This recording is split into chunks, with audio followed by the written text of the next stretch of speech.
Bonsoir et bienvenue dans cette nouvelle édition. Ce soir, la rédaction accueille Alexandra Gigou, chargée de mission Parc Marin. Bonsoir. Bonsoir. Ainsi que Chris Corgi du Conservatoire du Littoral. Bonsoir. Bonsoir. Alors, dans le cadre de vos missions respectives, vous œuvrez l'une et l'autre pour la préservation de l'environnement. Et dans ce domaine à Mayotte, il faut dire qu'il y a encore des choses à faire. Nous en parlerons plus amplement au cours de ce journal. Mais d'abord, voici les titres de ce vendredi 10 avril.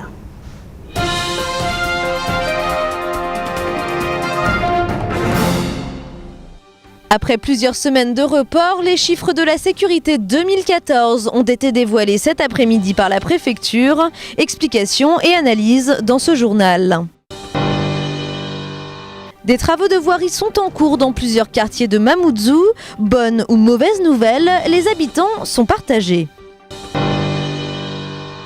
La mangrove se meurt du côté de Tsimkoura. Les eaux gagnent du terrain et les habitants sont inquiets. Alors quelles causes et quelles conséquences? Éléments de réponse dans cette édition.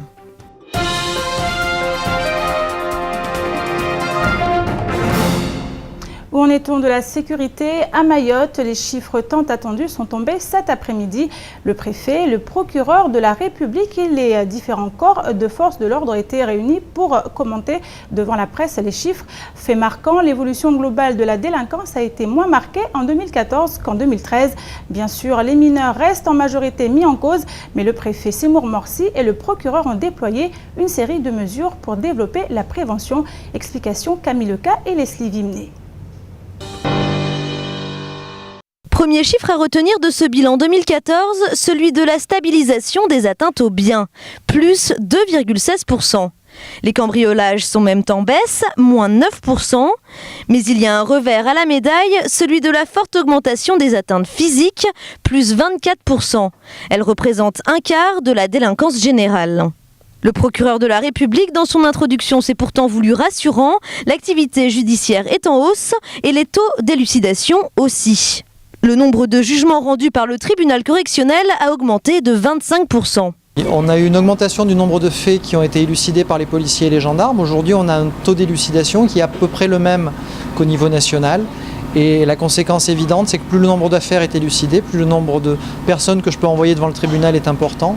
On était à 1230 personnes qui ont été jugées par le tribunal correctionnel en 2013. On est passé un petit peu plus de 1500 en 2014. Ce n'est pas une surprise dans un département où plus de 60% de la population a moins de 25 ans. La part des mineurs mis en cause reste importante en 2014, 40% en zone police, alors que ce taux n'est que de 17% en métropole.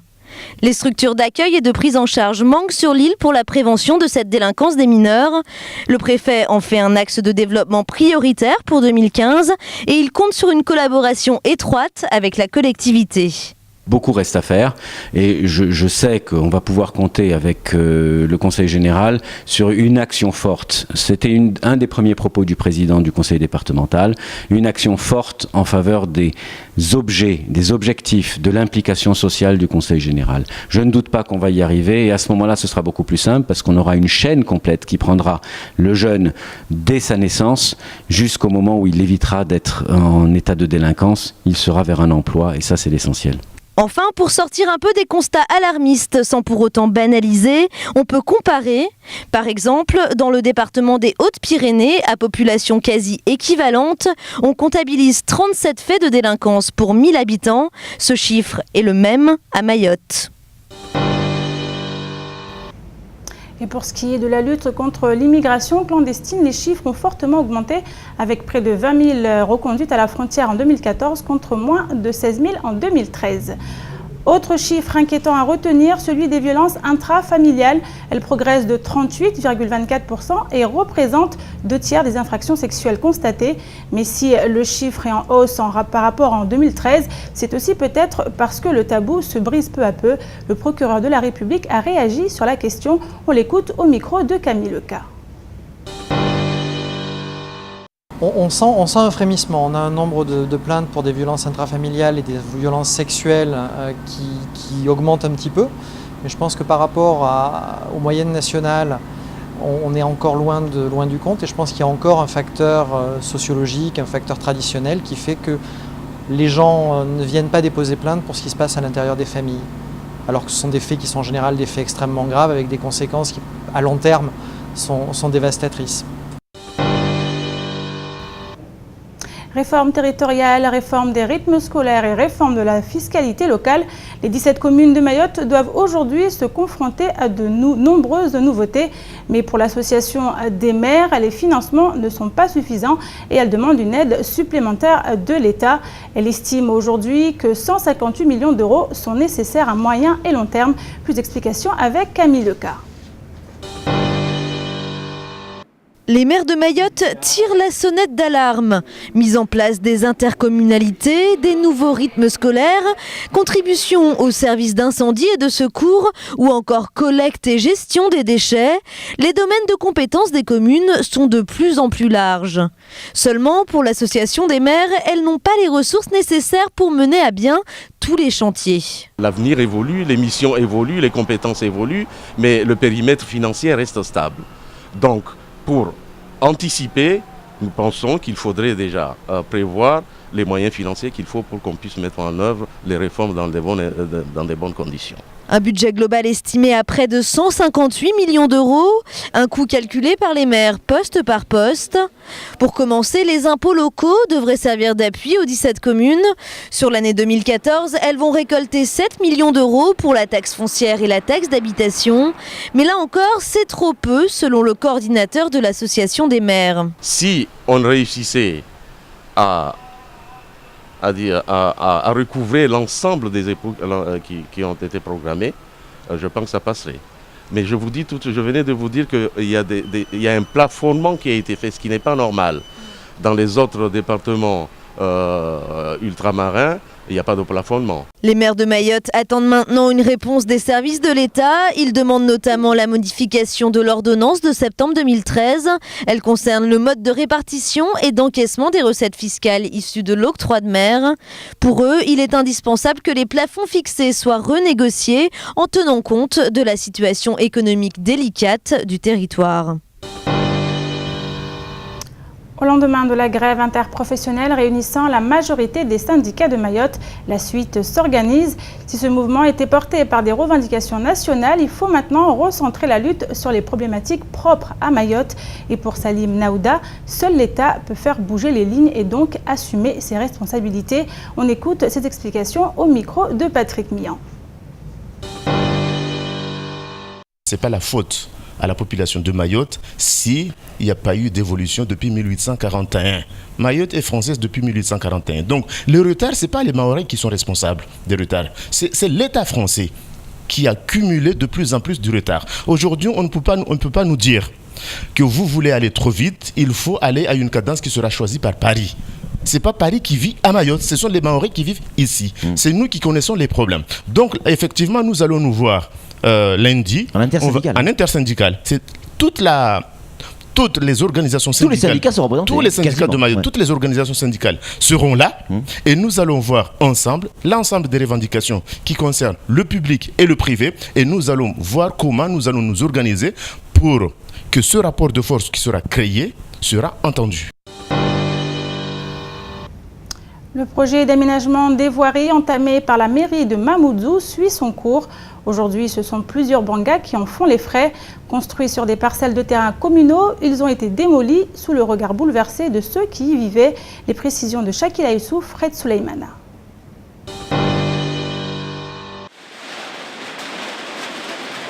Détruire pour reconstruire, la mairie de Mamoudzou a entamé des travaux dans plusieurs quartiers du chef-lieu. Objectif, améliorer les voiries et les conditions de vie des habitants. Et pour atteindre cet objectif, il est parfois nécessaire de démolir certaines constructions, notamment celles qui empiètent sur le terrain communal. Ce matin, c'est du côté de Bonovo que bulldozer et tractopelle étaient à l'œuvre. Les familles concernées, elles, accusent difficilement le coup. Sina tena shwa bamitandarenga tolizao tolishirini zo msijwa shtuntosifanyiliao netuambia wajaje wa hewao hashtuzao zo manantu wakomolewa Bonovo hunu wawashiwa mabanga wamitudwa haraya mpaka wasina shia banga sijwa vanontolalao leo. Si pour cette mère de famille, ces travaux représentent une perte colossale, pour les autres habitants du quartier, ceci était nécessaire. Wanyawe yondongo nzuzuri mba wamini jibia ahutabasa mumbabor topara trongonje mama nasira maure van berstambia tambuza dubul tolizini tobenzarlela nyumba nzuzuri ristere wa jordo anyawe.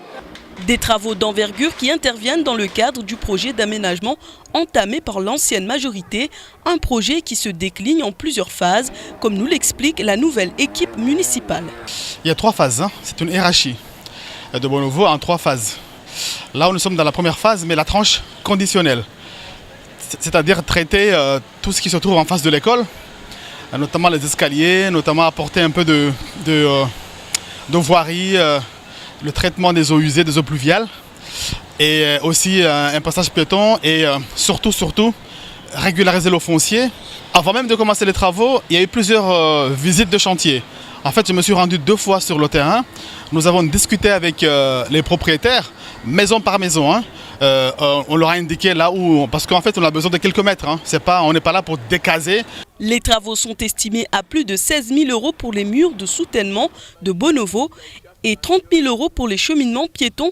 Mais au-delà de l'aménagement, ce projet devrait permettre aux propriétaires d'obtenir la régularisation de leurs titres fonciers et aux familles en situation de précarité de pouvoir prétendre à un logement social. Partis aux aurores, les bénévoles d'une association ont jeté l'ancre de leur bateau dans le nord de l'île pour une opération coup de poing. Après avoir investi la plage du préfet, ils se sont lancés dans le ramassage des déchets et ordures qui envahissaient le lieu. Bien plus qu'une simple opération de nettoyage, il s'agissait pour eux de tirer la sonnette d'alarme. Shakila Youssouf, Abbas Alidi et Leslie Vimné. Tongs, bouteilles en plastique et déchets en tout genre envahissent les plages du 101e département. Des scènes qui reviennent encore et encore et qui finissent par ternir l'image de carte postale de l'île au lagon. Pourtant, en matière de tourisme, Mayotte a tout pour séduire. Le tourisme sans la propreté, on n'y arrivera pas. C'est une île paradisiaque, on pourra en faire un paradis et malheureusement, on ne fait pas ce qu'il faut pour utiliser tous les atouts de l'île. On a une île comme Maurice, ils ont 1 030 000 touristes, 1 030 000. Ici, on a 50 000, un petit peu plus de 50 000. C'est du tourisme affinitaire. Il faut faire venir du tourisme de qualité. Et il y a un très grand potentiel. J'insiste là-dessus. Un potentiel sous-exploité alors que chaque année des actions sont menées de part et d'autre pour sensibiliser la population au respect de l'environnement. Mais pour les bénévoles qui étaient sur les lieux, ce matin, il faut aller bien au-delà. Ce qu'on voulait faire aussi avec l'association, c'est de l'éducation. Parce que on aimerait bien que les déchets sur les plages diminuent. Et donc il faut s'en occuper en amont. Et on aurait bien voulu aller dans les écoles, faire des conférences pour leur expliquer qu'est-ce que ça implique de jeter des déchets n'importe où. Éduquer, oui, mais sans une réelle implication des responsables locaux, les choses auront du mal à évoluer. Pour l'instant, je pars du principe que les élus locaux ont une très grande responsabilité. Et le problème, c'est qu'ils ne connaissent pas ces problèmes-là. Cette île, ils ne la connaissent pas. On les a invités il y a quelque temps à venir sur le lagon. Combien il y avait d'élus? Sur 17 voire plus, il y avait 3-4 personnes. Au-delà des problématiques qu'elle soulève, cette énième action de nettoyage montre une fois de plus à quel point l'environnement devrait être l'affaire de tous.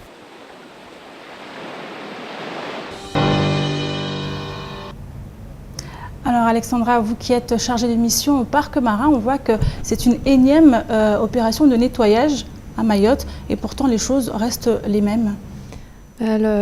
Patrick le disait très bien dans le journal, c'est le problème des déchets, c'est un problème qui doit se gérer en amont.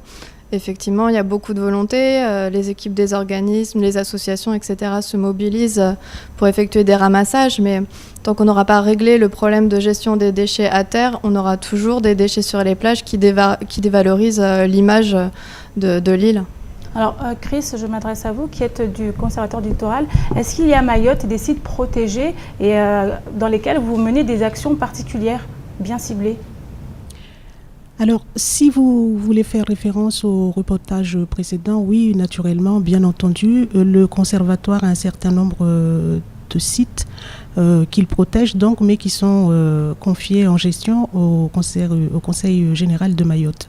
Et en effet, plusieurs de nos sites, malheureusement, sont aussi concernés par cette problématique-là des déchets. Sans aller très loin, on peut citer par exemple la vasière des Badamiers, pour ce qui est de sites plus proches de nous, puisque là, j'allais dire, pour ce qui est des îlots, c'est déjà un peu plus compliqué de s'y rendre. Donc, si on voulait affiner ou cibler davantage, on peut peut-être déjà imaginer que les gens qui s'y rendent, ce sont des gens qui peuvent y aller en bateau ou en pirogue. Mais même, effectivement, pour les sites plus proches de nous, effectivement, c'est une grosse problématique que ces déchets, sans compter, bien sûr, la problématique aussi des eaux usées. Alors, vous avez des missions propres à chacune. Est-ce que vous avez des domaines de compétences partagés malgré tout? Alors en fait, nos domaines de compétences se rejoignent essentiellement sur le littoral et notamment sur les mangroves, puisque nous, la compétence du parc va, on va dire, à la limite du domaine public maritime, c'est la limite de la plus haute marée de Vivo. Donc par exemple, pendant les dernières grandes marées, l'eau est montée jusqu'à notre domaine de compétences, donc qui inclut les mangroves. Donc effectivement, on n'est pas les seuls d'ailleurs acteurs à gérer, à intervenir sur ces mangroves.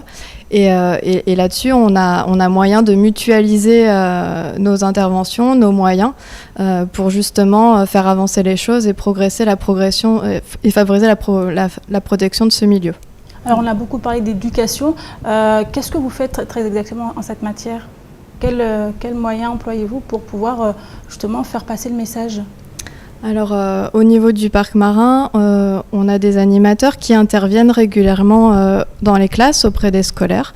On lance également chaque année des appels à projets pédagogiques pour que des professeurs montent des projets pédagogiques tout au long de l'année sur ces thématiques, du lagon, de la mangrove. Donc ça, c'est une première action.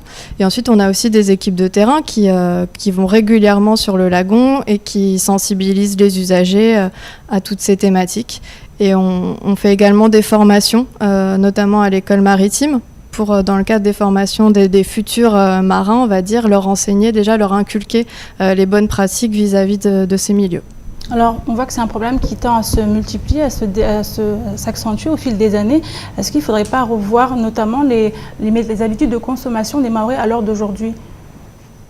Parce qu'on voit souvent, on retrouve des bouteilles en plastique, on retrouve des boîtes de conserve, donc c'est des choses qu'on ne retrouvait peut-être pas avant, et peut-être que le problème viendrait de là. Vous pensez? J'ai envie de dire, il y a deux niveaux à ce moment-là d'intervention qui s'imposent à nous, parce que les déchets en plastique dont on parle, ils ont été semés il y a quelques années déjà en arrière, si bien qu'au jour d'aujourd'hui, tous les acteurs et puis les usagers et les habitants ne peuvent que constater les dégâts déjà immédiatement. Quant à modifier le mode de consommation, vous voulez parler sans doute du type d'emballage ou des produits sans emballage, etc.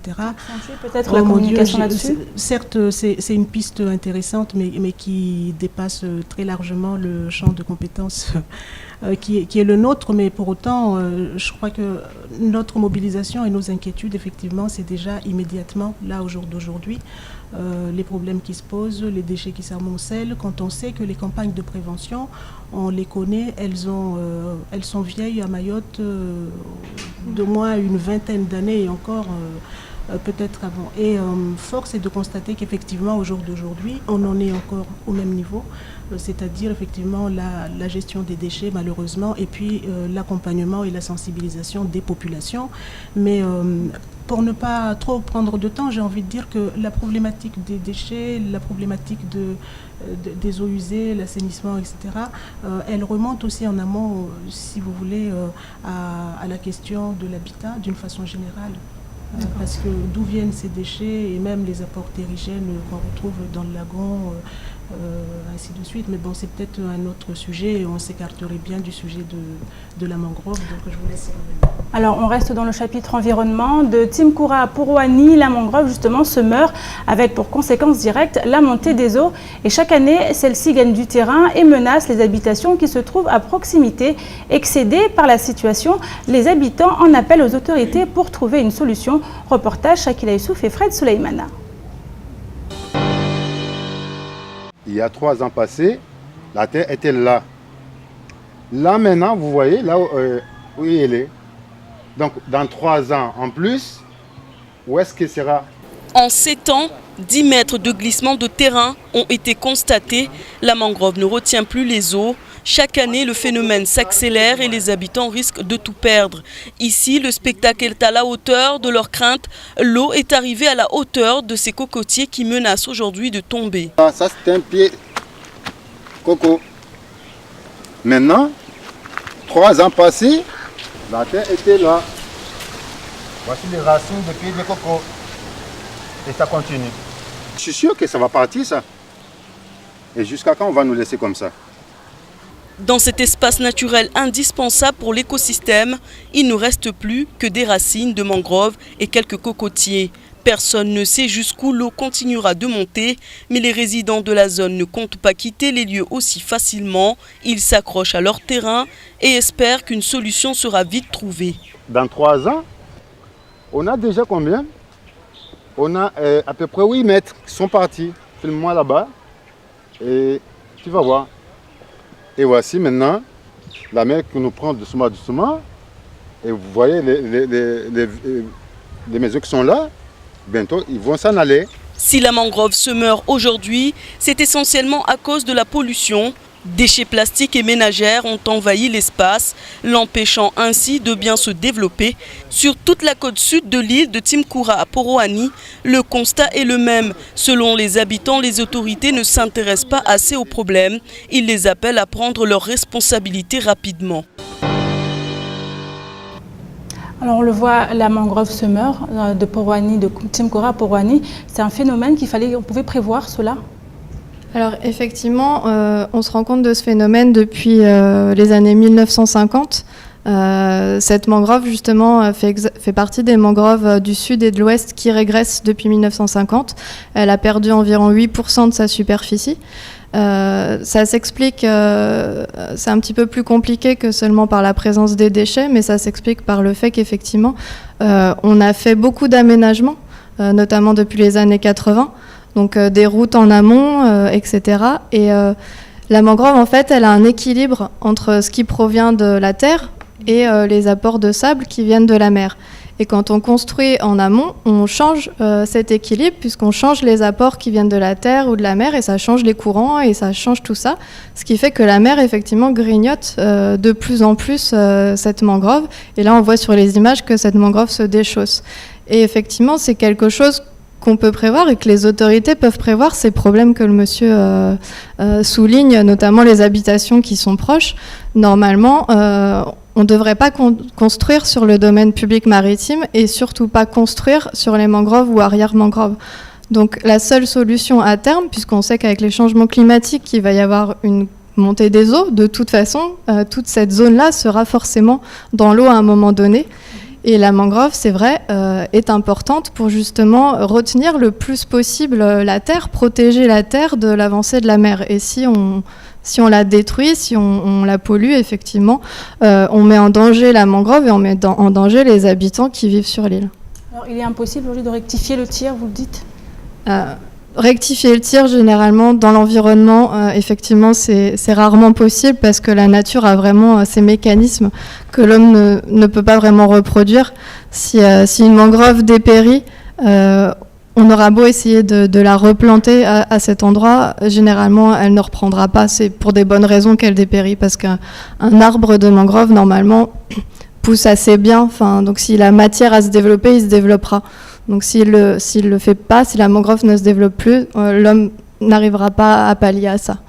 Donc Maëlle doit s'inquiéter, vu qu'on sait que c'est l'un des rares endroits au monde où la mangrove se retrouve. Donc les Mahorais doivent forcément prendre en compte cet élément pour pouvoir la préserver. Les Mahorais doivent, effectivement, parce que la mangrove a eu une mauvaise image pendant longtemps, les Mahorais doivent se rendre compte que c'est un habitat important qui protège vraiment la côte notamment, mais qui est aussi un habitat pour plein d'espèces, notamment aussi pour la pêche, la reproduction des poissons, etc. Ça joue plein de rôles, ça donne de l'oxygène, enfin, c'est très important.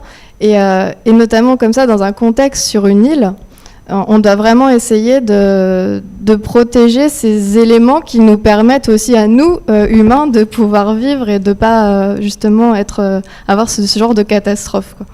Merci beaucoup, mesdames, pour ces précisions. On continue et je vous propose maintenant de faire un petit tour d'horizon du reste de l'actualité de ce vendredi 10 avril, présenté par Camille Leca.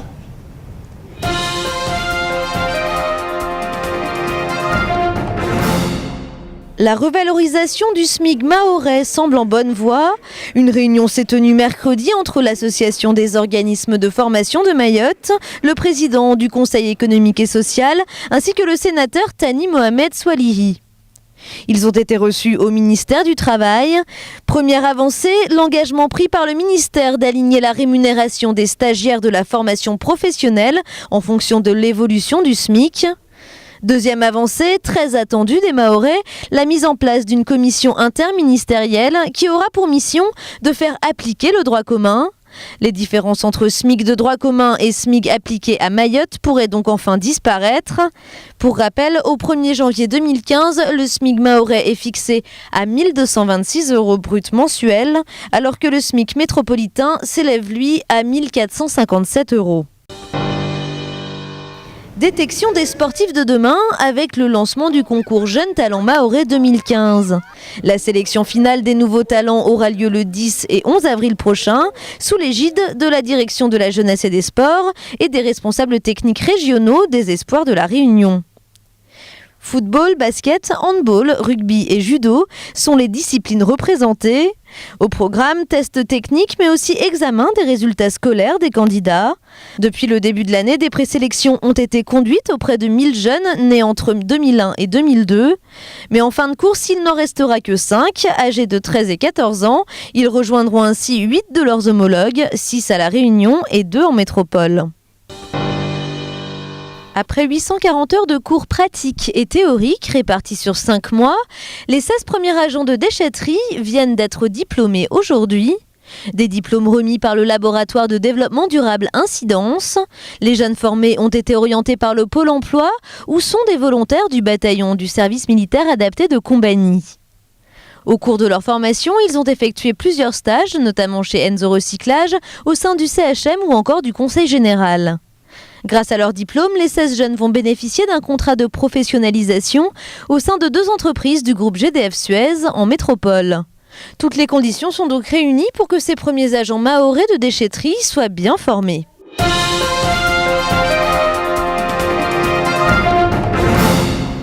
Hier, le plateau sportif de Tingoni a été saccagé. Le matériel de handball qui s'y trouvait a lui été déchiqueté.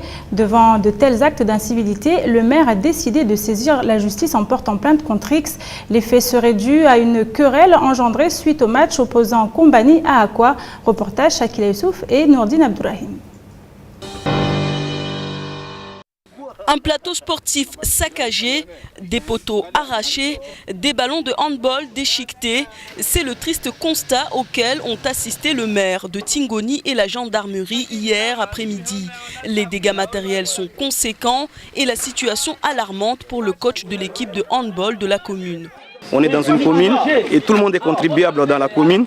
C'est pas l'argent de Combani, c'est pas l'argent de Mireni, c'est pas l'argent de Mourawale, c'est pas l'argent de Tingoni, c'est pas partagé, mais c'est l'argent de la commune. Ça veut dire tout contribuable à droit. Et c'est intérêt communal. Je trouve dommage qu'on vient sur le terrain, on est agressé. Aujourd'hui, vraiment, ce qui s'est passé, moi je trouve c'est inadmissible. Il faut que certainement la mairie prenne leurs responsabilités. On les a élus pour qu'ils prennent des responsabilités. C'est l'argent de tout le monde, donc il faudrait que ça change dans la commune de Tingoni. Alors, comment en est-on arrivé là? Tout part d'un match de championnat opposant les équipes de handball de Combani et Aqua qui s'est tenu mercredi dernier. En marge de la rencontre, l'équipe de Tingoni s'entraîne sur un terrain situé juste à côté. À plusieurs reprises, leurs ballons entrent sur la surface où a eu lieu la rencontre des 2 autres équipes, jusqu'à ce qu'un supporter refuse de leur envoyer la balle. Un comportement qui agace les Tingoniens au point qu'ils aient des gestes déplacés. La balle est jetée hors du plateau sportif. Les choses dégénèrent, mais heureusement les débordements sont vite maîtrisés. Ce petit geste d'affront n'était qu'un début puisque le lendemain, c'est tout le plateau de Tingoni qui a été retrouvé vandalisé. Le maire de la commune a décidé de déposer plainte. Les auteurs des faits, eux, sont toujours recherchés par les forces de l'ordre. Alors avant de terminer ce journal, je reviens sur vous. Chris Cordy, vous êtes directrice de l'antenne Mayotte du Conservatoire du Littoral. Et on a évoqué tout à l'heure la mangrove qui se meurt à Mayotte. Qu'est-ce que vous faites comme action à votre niveau, dans votre établissement? Alors, juste, je suis responsable de l'antenne du conservatoire à Coconi, Mayotte. Juste pour rappeler à la suite de votre reportage que la mangrove de la baie de Bouéni a été transférée au conservatoire du littoral depuis 2007.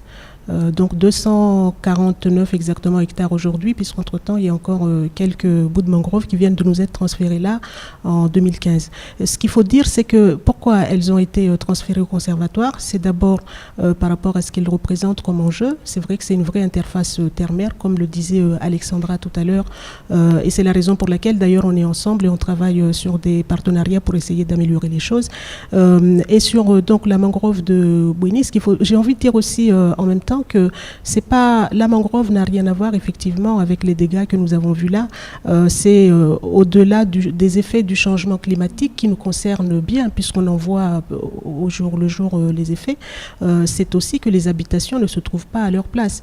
Ce sont les habitations malheureusement qui se trouvent sur des endroits exposés à des risques de submersion ou inondation. Alors pour ce qui est du conservatoire, effectivement, en plus de protéger, parce que c'est des vraies protections foncières, nous menons aussi en partenariat avec tous les acteurs, le parc naturel, mais l'ONF, la DA, la DAF et notre gestionnaire, le Conseil général, bien entendu, des opérations de restauration écologique justement pour reconstituer la richesse de ces sites qui sont dégradés pour des raisons diverses. J'ajoute aussi que la France est tout de même très concernée par les changements climatiques. C'est la raison pour laquelle le gouvernement a décidé que les mangroves en Outre-mer seront donc confiées au Conservatoire du littoral à des fins de protection justement pour les soustraire définitivement à toute tentation d'urbanisation, de remblai, etc. Enfin bon, vous connaissez tous les faits et causes qui font qu'aujourd'hui les mangroves se meurent, comme vous le disiez, et quand les mangroves se meurent effectivement, ce sont les populations, les habitations qui ne sont plus protégées, puisqu'on sait très bien que c'est des véritables barrages à ces risques. Et j'en appelle aux cultureux de Mayotte. Les anciens de Mayotte savent le rôle de protection contre la houle, contre les cyclones de la mangrove par rapport aux habitations. Où sont ces savoirs? Peut-être que ça pourrait aider aussi à sensibiliser les populations, mais je m'arrête là puisque vous me faites signe que c'est fini. Merci beaucoup. Sur laquelle il faut creuser. Absolument. C'est ici que s'achève cette édition. Merci à vous de l'avoir suivi. Dans quelques instants, la météo vous sera présentée par Ornella Perrine. Vous retrouverez également l'invité du temps de parole au micro de Patrick Millan. Et quant à moi, je vous dis à la semaine prochaine, lundi. Entre-temps, je vous retrouve dans les rendez-vous de l'info samedi soir et dimanche soir à 19h. Retrouvez également l'info en continu sur notre site l'infoquesi.fr. Bonne soirée à vous sur KTV.